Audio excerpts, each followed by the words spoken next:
자, 선생님 안녕하십니까? 박수 부탁합니다.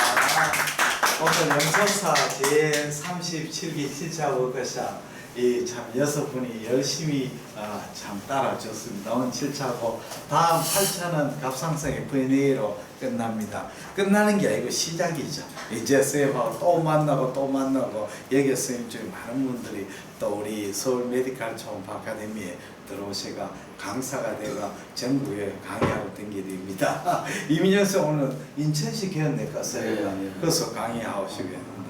바빠요. 지금 우리 또 사람이 모자리에 사람이 더 많아야 돼요.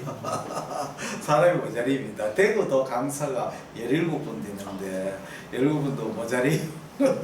그래서 전국에서 강의 요청이 오니까 그 수요를 충족을 당무시킵니다. 그래서 선생님들도 남을 가르치는 그 전도사, 초음파 전도사가 되어야 됩니다. 그래서 땅끝까지 하나님의 복음인 초음파를 전도하라. 진짜 초음파는 하나님이 인간을 사랑해서 이 세상에 보낸 물건이라 생각해서 선물이 생각해서 정말 그래요. 제가 레전트 할 때 제일 힘들었는 게 우리 때는 1년차가 응급실을 커버시켰어요. 그 내하고 상대하는 사람 누구냐면 외과 일반외과 4년차고 그 사람도 군대까지 갔다 온 사람이니까 내보다 몇 년 선배입니까? 6년 선배가 되나? 까마득하지 않나요? 그 산전수전도 안 겪은 외과 선생님하고 내과 1년차고 게임 자체가 안 되는 거죠. 그래서 이제 환자들 응급 환자나 이러면 외과 환자들 배 아프다고 난리를 칩니까? 진통제를 놔주면 시큰둥하게 하는 거라. 이제 위에 스텝이나 오가지고 이제 안 아프면 환자가 그냥 갈라고.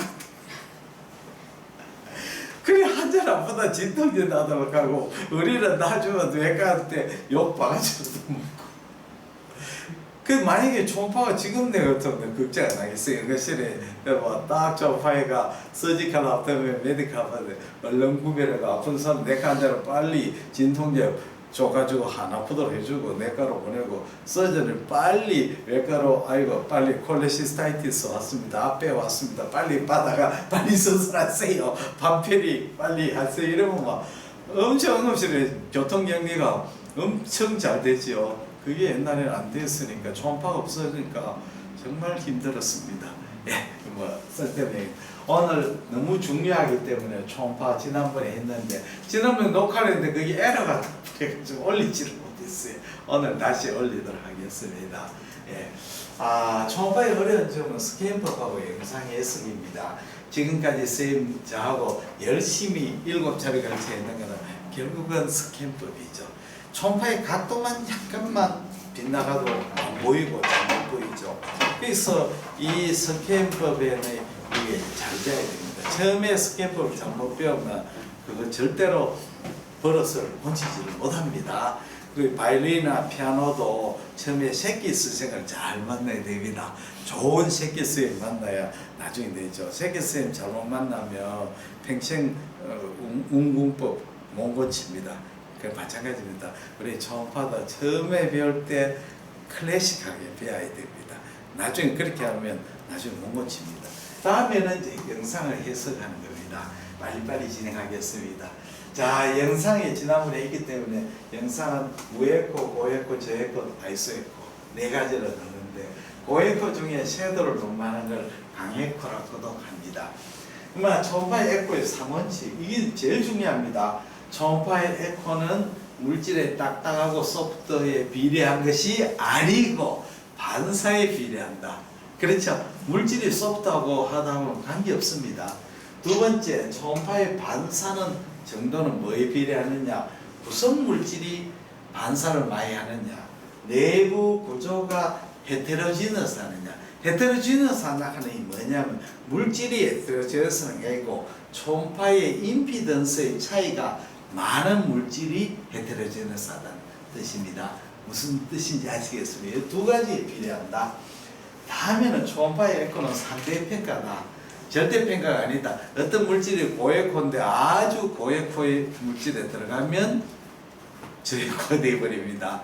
그러니까 공부를 아무리 들어도 엄청 잘하는 사람한테 가면 이거는 못하는 사람이 됩니다. 전능화가 되어버립니다. 전능화가 되어버립니다.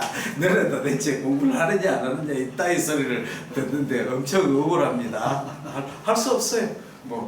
날고 기는 사람한테 가면 하긴 그렇게 되는 거죠. 무에코 물, 혈액, 림프입니다. 자, 무에코 우리가 초음파가 우리 몸에 물질로 들어가면 어떤 현상이 있냐? 그냥 투과, 반사, 그 다음에 산란, 흡수, 굴절, 이 5가지가 일으킵니다. 이 5가지 일으키죠. 자, 간 항종인 트루시스입니다. 에피셀리움 라이닝 되기 때문에 그렇습니다. 에피셀리움 라이닝이 안 되는 HCC나 이런 거는 그 시스터 중에서 판크레아스 슈도 시스터는 에피셀리움 라인이 안 되고 커넥티브 티슈, 파이브러스 티슈로 라인이기 때문에 슈도 시스터입니다.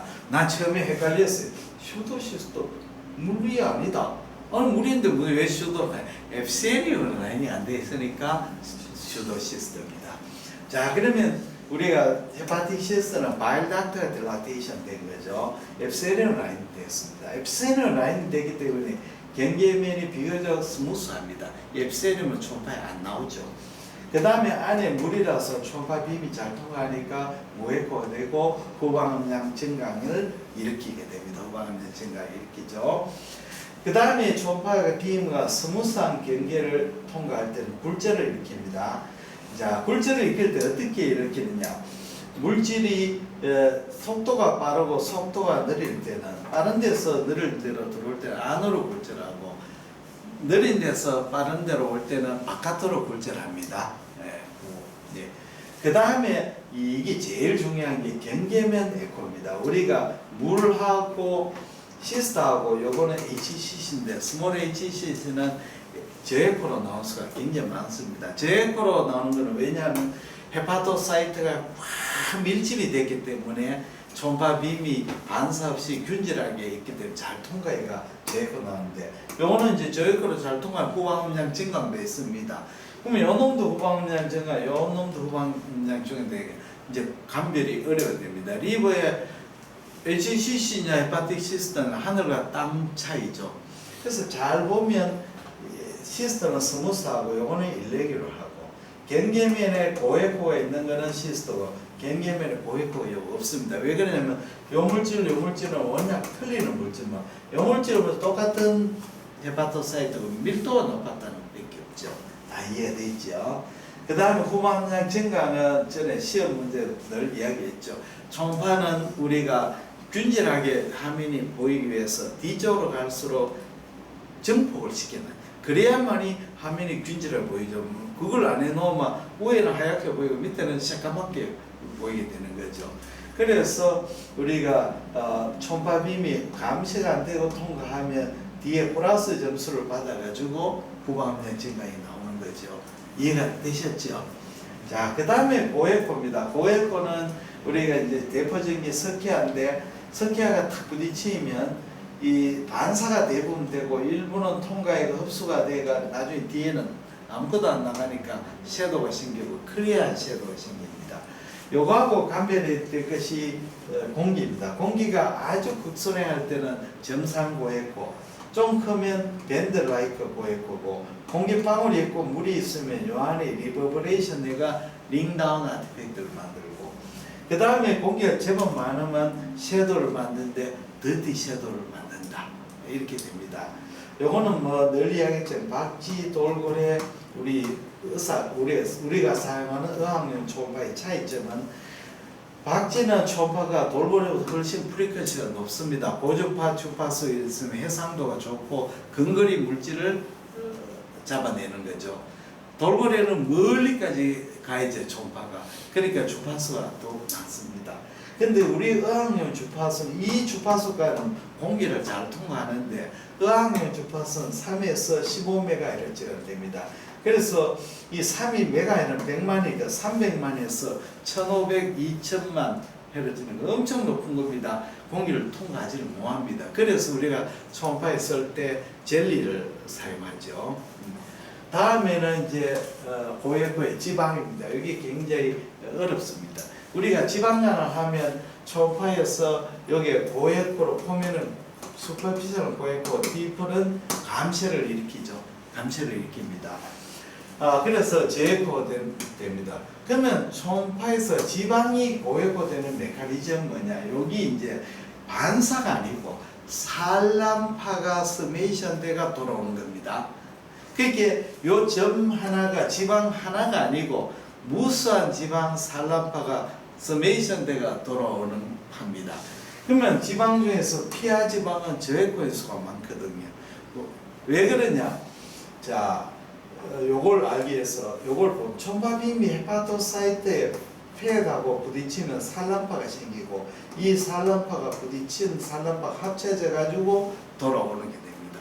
그러려면 산란파가 돌아오려고 하면 두 가지 조건이 있어요. 첫째는 산란파 사이가 아주 짧아야 돼요. 산란파 길이 얼마 되겠어요?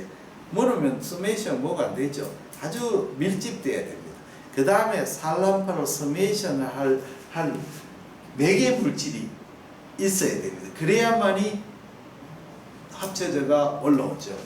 지방은 어떠냐면 중폐시기 때문에 초음파 빔이 산란을 일으켜도 스메이션 될 물질이 없으니까 돌아오지를 못합니다. 그래서 저에코로 됩니다. 자, 이해가 되셨습니까? 좀 더 이 얘기를 잘 알기 위해서 아펜디사이트에 생기면 충수가 정제되고 충수 주위에 지방 조직 에코가 증가된다. 그러면 모르는 사람은 아펜디사이트 되면 아펜디스 주위에 팻이 증가되느냐인데 팻이 증가되는 게 아닙니다. 팻은 그대로 있는데 팻 주위에 이제 염증 세포가 침륜이 되죠. 림포사이트, 뉴트로필이 침전돼요. 그러면 초음파빔이 산란이 되는 산란파가 뉴트로필, 림포사이트하고 그걸 서메이션 돼가지고 위로 올라. 그러니까 거의 지방의 에코가 증가되는 게 아니고 지방의 산란파가 염증 세포하고 서메이션 돼가 올라오는 거죠. 지방이 증가된 거 아닙니다. 그 다음에 캔서도 마찬가지입니다. 캔서 세포가 주위를 침범하면 주위 조직과 고에코 그걸 오멘탈 케이크가 있죠. 그것도 마찬가지로 암 세포가 침륜이 돼가 그런 겁니다. 자, 이제 이해가 되셨죠? 네, 이제 다 하나님 말씀을 이렇게 다 받아들입니다. 네, 믿음이 없으면 이해가 안 됩니다. 네. 그 다음에 이제 우리가 여기까지 했고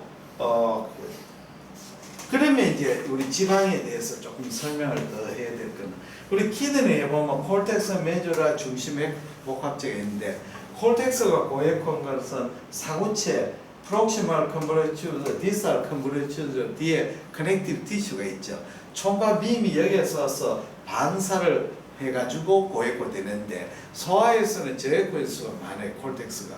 왜냐하면 그로메스 사이즈가 작기 때문에 그렇습니다. 숫자는 똑같은데 사이즈가 조금 더 크지만 그러면서 커지기 때문에 그렇습니다. 메줄라가 왜 저에코냐면 메줄라는 튜블입니다. 이 전부 다 소변이 지나가는 커넥티브 콜렉팅 닥터고 요 안에 물이 수분이 들어가 있죠. 그러니까 초음파빔이 균질한 물질이니까 잘 통과해가 저에코입니다. 자, 이 중심에코 복합체가 왜 고에코냐? 가끔 보면 학회나 이런 데 연수학자 원학하면 과학사님께서 중심에코 복합체가 고에코는 신우주에 지방이 많아가지고 고에코 완전히 틀리는 거죠. 틀린 거죠. 신우주에 지방이 많으면 오히려 중심에코 복합체가 에코가 떨어집니다. 자, 그러면 중심에코 복합체는 뭐냐면 신우, 신배이고 주위에 파이브로 티슈, 폐, 베슬, 림파티 이런 잡다한 조직이 신우를 둘러싸여 있었기 때문에 초음파 빔이 통과하면서 무수한 반사를 일으켜가 고에코 되는 겁니다. 폐 때문에 고에코 아닙니다. 그러면 우리가 문제는 여기에서 전부 다 올라가면 자, 신우, 신배가 확장되면 에코가 왜 되겠어? 떨어지겠죠. 수분이. 그 다음에 베슬이 딜라테이션 되면 떨어지겠죠. 림파틱이 딜라테이션 떨어지겠죠. 폐시 증가되면 왜 돼요? 떨어지죠. 왜 그러냐면 이걸 사이너스 리포마토시스 올드에이지 보면 노인들 초파에 보면 중심에코가 저에코로 보여요. 안에. 그래서 이제 이게 신장에 아트로피에 이르고 페이셜 피브레이션 되거든. 그 빈자리를. 그러면 페스도 고에코고 이 중심에코 복합적 고에코인데 어느 놈이 고에코냐면 이 반사가 더 고에코고 페스 제에코는 상대적으로 지금 공부 엄청 잘하는 학교에 대원예고나 상신고등학교가 전주에 저 시골에 한 50명 되는 학교 1등이 그 가면 중하 되겠죠. 물론 가가 대한민국 1등 같으면 뭐 당연히 1등이죠. 그거는 뭐 열애로 칩니다. 펫이 이제 그렇게 칼시피케이션에 이런 들어가면 당연히 고액화 되는 거죠. 그렇죠. 예, 그렇게 되면 이제 이해가 되셨죠. 파이브러 티슈가 고액화로 나오는 겁니다. 이제 콜란지오 시위 중에서 페리페럴 콜란지오 시위에서 고액화로 나올 수도 있고 저액화로 나올 수도 있습니다. 주로 이제 고액화로 나오는 것은 파이브러 티슈가 많고 세포 성분이 적으면 고액화로 나오고 세포 성분이 많고 파이브러 티슈가 적으면 페리페럴 콜란지오도 저액화로 나옵니다. 그러니 머리가 복잡해. 책 한참 읽어보면 페리페럴 콜란지오시 고액화로였는데 고액화일 수도 있고 저액화일 수도 있고 그 다음부터는 완전히 머리가 혼란. 그건 당연하죠. 세포 성분이 많으면 저액화, 세포 성분이 적고 파이브러 티슈 많으면 고액화 이렇게 써주면 당연히 이해가 되죠. 그럼 바일닥트가 딜라테이션 되죠. 바일닥트. 자, 췌장암대 판결나가면서 췌장암의 대부분은 판결의 닥터에 생기는데 보면 저액화, 경계가 불규칙한 저액화로 나온다 하는. 췌장암은 조직학적으로 보면 파이브러 티슈가 아주 많고 세포 성분이 적은 아주 딱딱한 종양인데 왜 저액화냐? 당연한 것이 췌장암이 생길 나이쯤 되면 판크레아스가 굉장히 아트로피 체인지되고 애시나 아트로피되고 주위에 팻이 어큐뮬레이션 되는 거예요. 팻 어큐뮬레이션 되어가지고 여기서 파이브러 티슈가 생긴다고. 그러면 팻하고 파이브러 티슈하고 누가 세냐 붙어보면 팻이 파이브러 티슈보다 더 높아요. 그러면 야가 저액화로 나오는 거죠. 상대평가 때문에 그렇습니다. 이해가 되셨죠? 네. 다음에는 콜로이드입니다. 우리가 갑상선은 물주머니와 똑같죠. 안에 전부 다 콜로이드가 들어있는 폴리클인데 폴리클 안에 콜로이드 자체도 고액화고 주위에 앱셀레모 콜로이드 경계면도 고액화입니다. 그래서 갑상선이 이렇게 고액화로 보이게 됩니다. 근데 갑상선의 암 중에서 파피러리 캔서 중에서도 침유된 유도암 그리 이제 캡슐이 없고 주로 파머가 들어간 유도암은 초음파 소견으로 4가지 소견이죠. 첫째는 저액화. 왜냐하면 세포 성분이 꽉 밀집되고 주위로 콜로이드를 없애고 이러니까 당연히 저액화가 되는 거고 주위로 파모가 막 들어가니까 경계가 스피큐레이트, 로뷰레이트 되는 거죠. 캡슐을 둘러싸면 그렇게 안 나오죠. 세 번째는 톨러덴 와이드. 요새는 non-parallel orientation.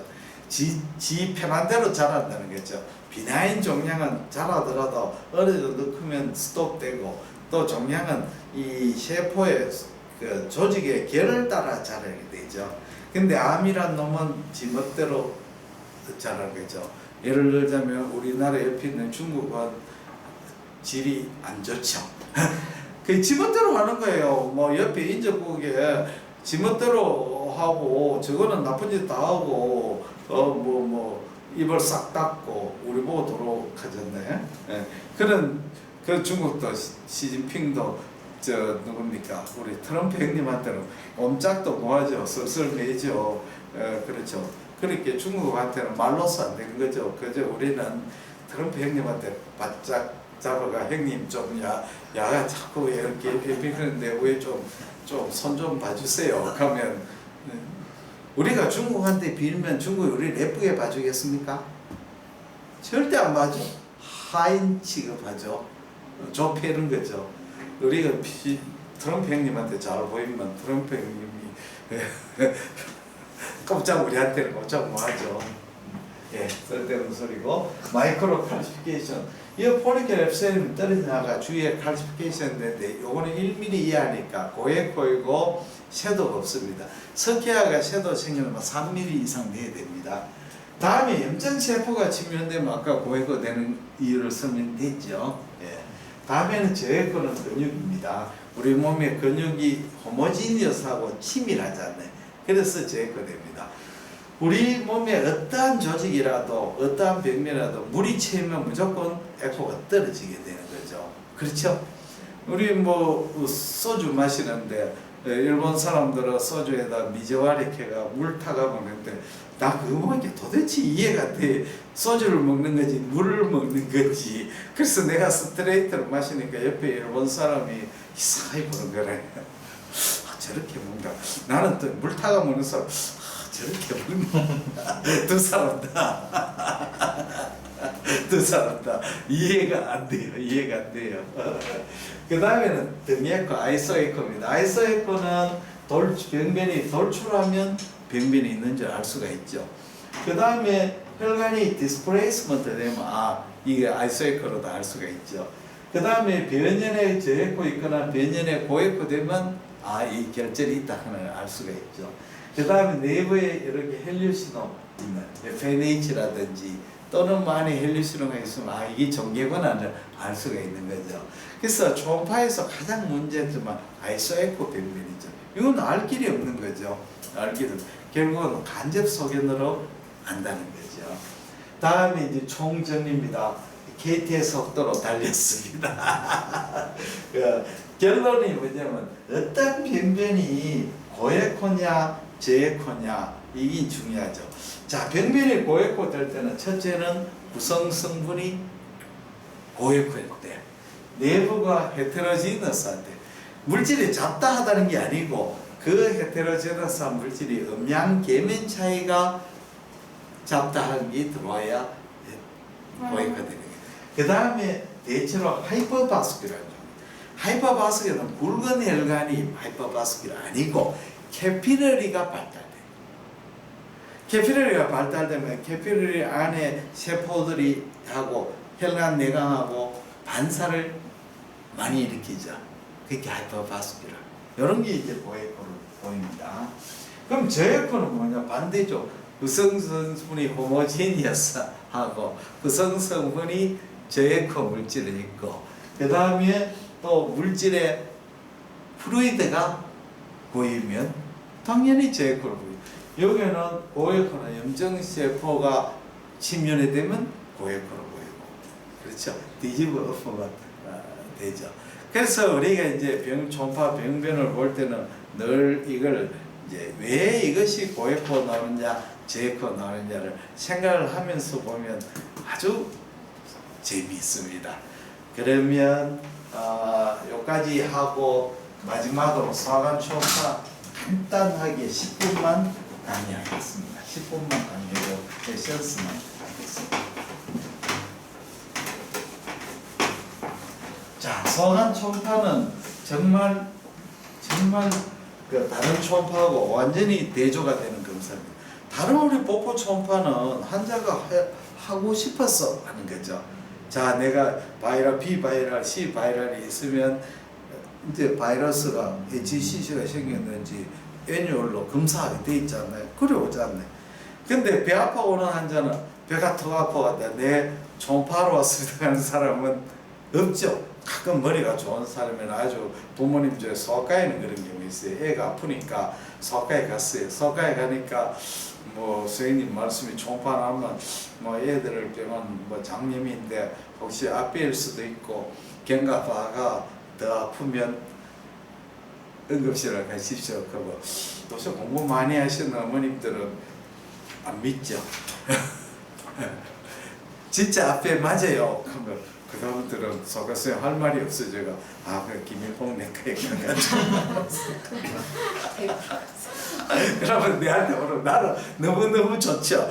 내가 봐드리겠습니다 하고 보고 돈 받으면 아주 고마워 하시거든요.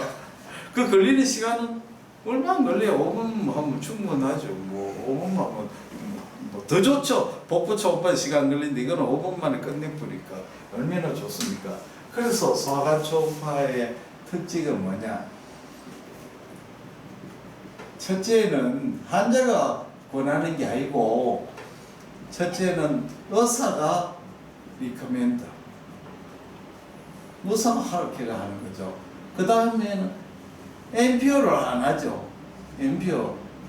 배 아파 오는데 앞에 50 내는데 저 굶고 내일 아침에 밤에 퍼프레션 때가 파편이 되면 난리는. 배 아프다 하는 사람 무조건 그냥 하는 게 엠피어 필요 없습니다. 엠피어 안 합니다. 세 번째가 정말 어렵습니다. 진입이 어렵지만 진입이 처음 배울 때 어렵습니다. 배우고 나면 너무 쉽다. 나면 쉽다. 이게 참 특이합니다. 진입 장벽이 높다는 거죠. 처음에 배울 때는 엄청 어려워요.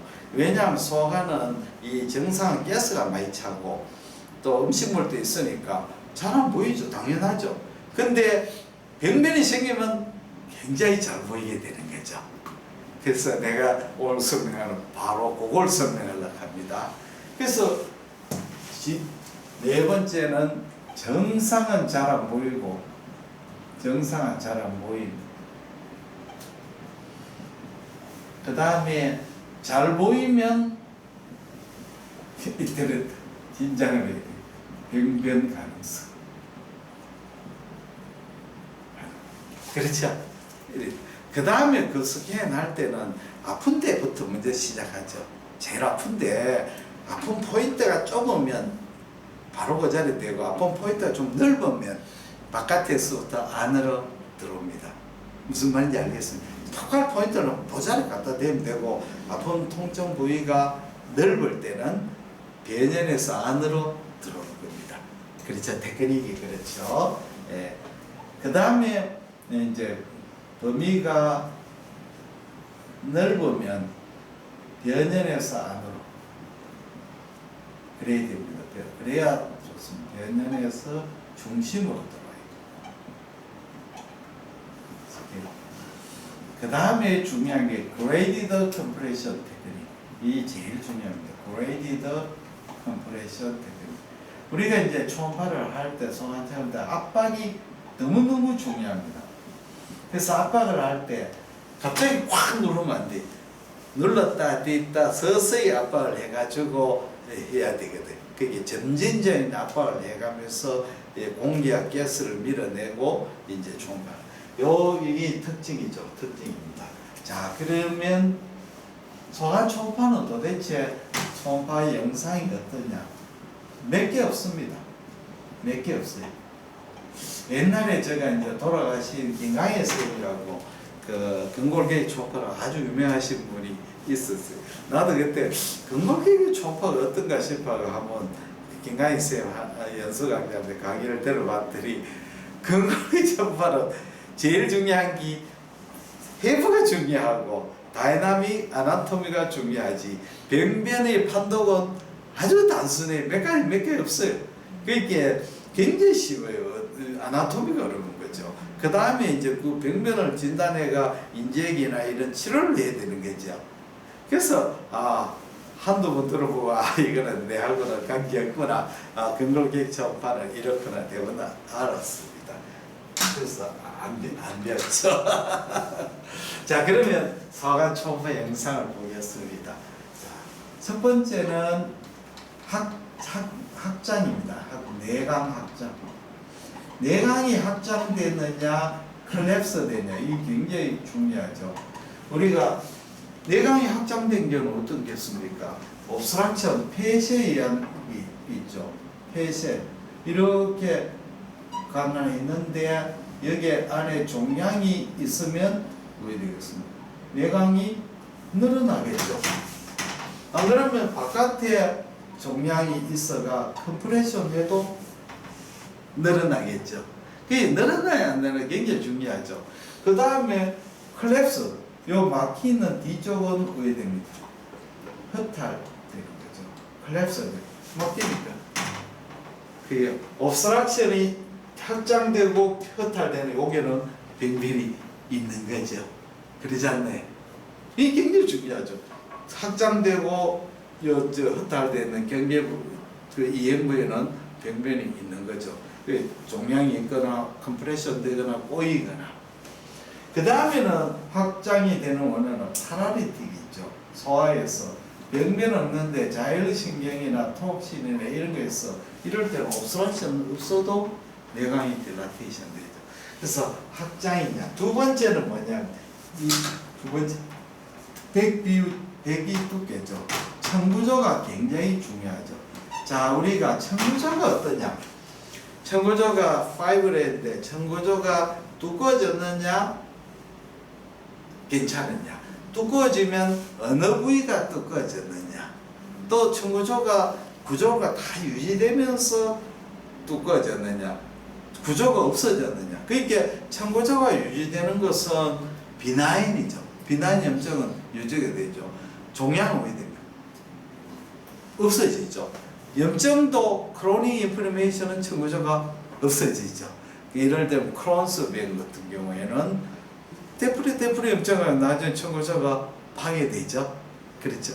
그래서 이 청구조가 제일 중요해요. 청구조가 두꺼워졌느냐, 그렇지 않은 정상이냐, 두꺼워지면 어느 쪽이 두꺼워졌느냐, 그 다음에 청구조가 유지되면서 두꺼워졌느냐, 안 두꺼워졌느냐. 이 제일 중요한 거죠. 그리고 이제 두 가지를 컨비네이션 하죠. 백의 청구조가 두꺼워지면서 내강이 확장되느냐 어떠냐. 그래서 두 개를 컨비네이션 합니다. 백의 청구종이죠. 이 두 가지가 제일 하루 정도 따지는 거는 이겁니다. 이게 제일 중요합니다. 세 번째는 뭐냐면 이제 종괴가 있느냐.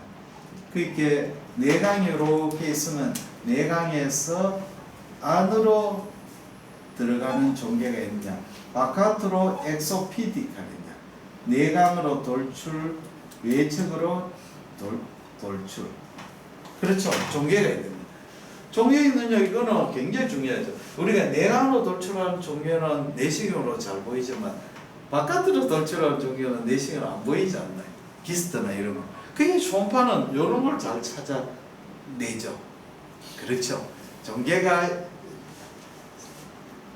그 다음에 네 번째는 얼사, 궤양성 병변. 자, 우리가 조그마한 경은 소관 초파로 알 수가 없어요. 궤양이 어느 정도 커야 알 수가 있죠. 궤양이 크지만 아주 작은 경은 초파를 알 수가 없습니다. 궤양이 비교적 크면 이렇게 얼사가 생기는데, 얼사가 생기면 그냥 얼사만 생기는 거고 주위에 얼사 주위에 백비율을 동반하게 되는 거죠. 그렇죠? 그렇죠. 그냥 얼사가 생기지 않지. 얼사가 비나인이든 말리기는 든 얼사가 생기면 주위에 백의 비유가 생기는 거죠. 그러니까 우리가 알 수가 있는 거죠. 네. 그래서 궤양이 있느냐. 그 다음에 다섯 번째는 뭐냐 하면 안에 foreign body가 있느냐, 이물질이 있느냐. 그 내강 안에 이렇게 피토 베조아 같은 거, 피토 베조아가 있느냐, 또는 골스톤 일레오스가 있느냐, 이런 foreign body, 이물질이 있느냐. 이거는 쉽게 알 수가 있죠. 그 다음에 여섯 번째는 뭐냐면 이제 돌출성